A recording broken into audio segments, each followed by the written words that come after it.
to svako zna, ali ljubav prema Bosni ne prestaje tada, kad dođu teški dani i tama sva, uz zmajeve ostaje vjerna raja ta.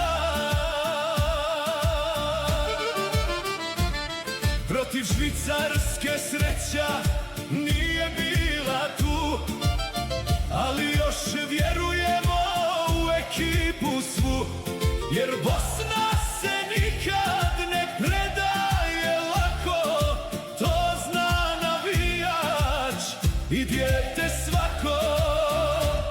Milioni srca i dalje kucaju kao jedno, za plavo i žuto ostaju vjerno.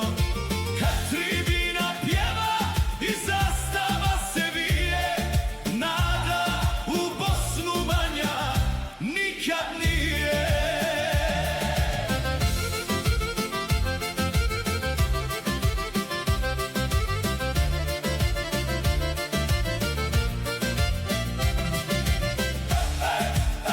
Sad dolazi Katar i nova prilika ta, da se vrati osmijeh naroda, da zmajevi pokažu srce i žar i vrate Bosni pobjednički dan. Zato ne